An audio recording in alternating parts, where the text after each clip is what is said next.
Welcome back to Pulse Studios, home of 94.7, the Pulse Community Radio and Pulse Television. The show is produced by Diversitet students and volunteers. So if you'd like to be part of our show as a volunteer, or if you're interested in one of our media courses, check out 947thepulse.com to find out more.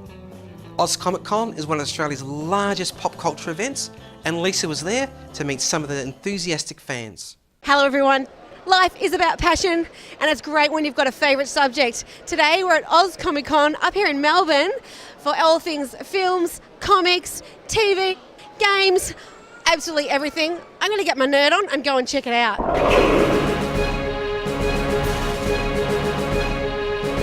So here at Oz Comic Con we have Darren from Gifts of the Geek. Welcome. Welcome.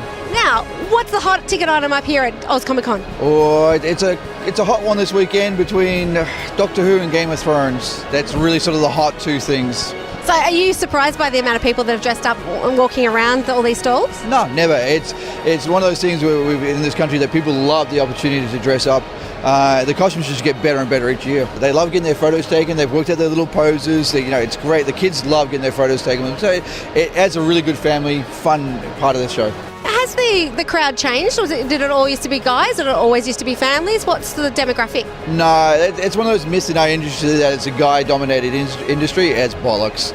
More girls are playing video games and reading comics than ever before. So it really is straight across the board. The days of the fat old Trekkie in his basement are long gone. Since Buffy, when they brought all the girls into fandom, women have just, they've taken guys buy one T-shirt a year, girls buy 12. They really help the business side of it too. I mean, you look around, every second person's a girl. The girl's the one spending. The girl's the ones in the best costumes. Fandom is just an open-ended, multiracial, multi-sex thing now.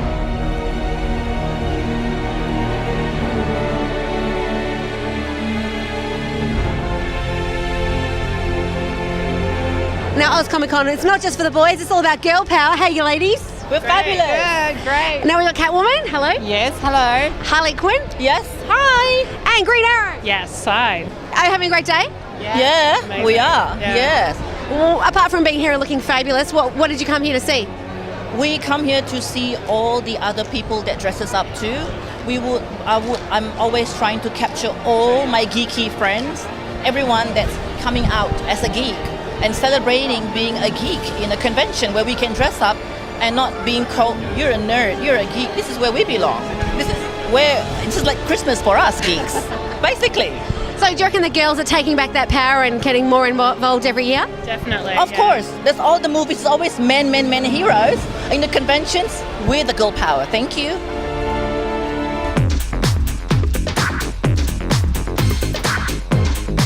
I found the littlest Darth Vader here.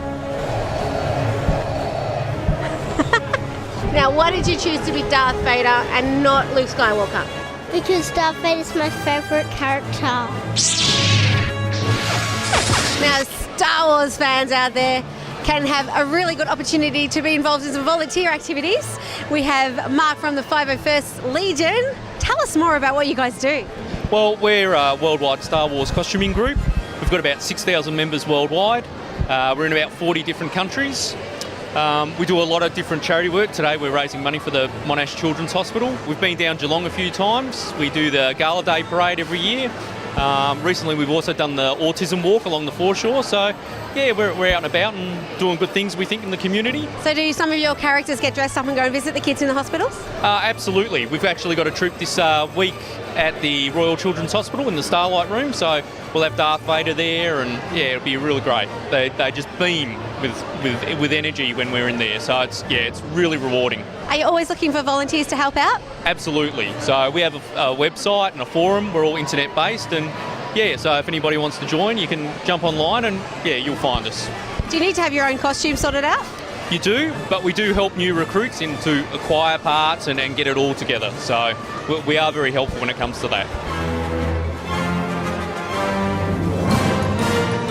Talking all things comics, we've got Sean from All Star Comics in Melbourne. What's been the most popular comics today? Probably a lot of Adventure Time stuff, and we've sold quite a bit of the Avatar and Legend of Korra stuff, just with some of the voice actors being here. So what we have seen is there's a major influx of more the female coming in, getting more involved with Comic Con. Is that the same in the comic book store as well? Definitely. It was actually almost part of our ethos was to when we made All Star Comics.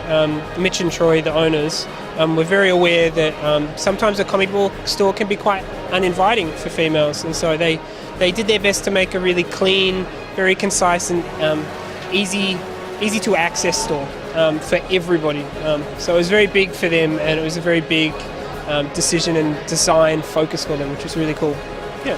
Now, being fortunate enough to work in a comic store, what's your personal collection at home like? It's probably bigger than I need it to be.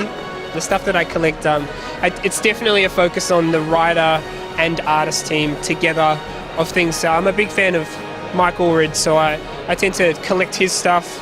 I'm a big fan of the stuff that Frank Quietly tends to be on, and he always tends to attract really good writers.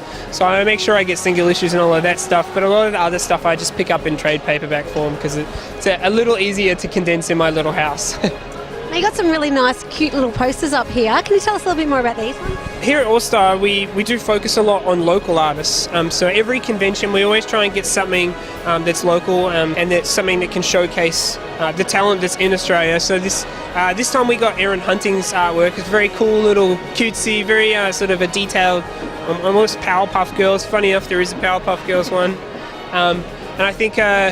I really like her detailed approach to the cutesy genre. I think it's really very cool and very impressive. I was really impressed when I saw these ones this year.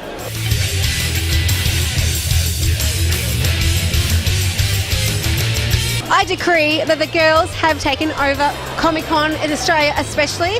We've got Cassie and Jade with a lovely Transformers costume, and I believe you're the creator. I am, yeah. How many hours has gone into such a costume? Hours? I have no idea. I know it roughly took about 2 weeks to make. And Jade, what it's like to wear it? It can be a bit hot at times, but other than that, it's not too bad at all. Are you getting a great response from the crowd?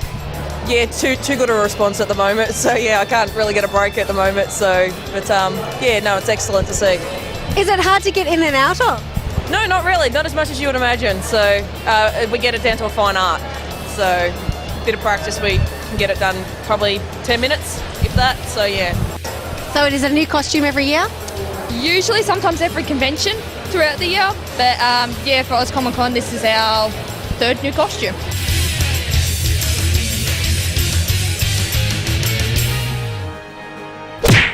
So that was Oz Comic Con 2014. Been there, done that, got my geek on, got some great products too. You missed out big time if you weren't here. Make sure you're here next year.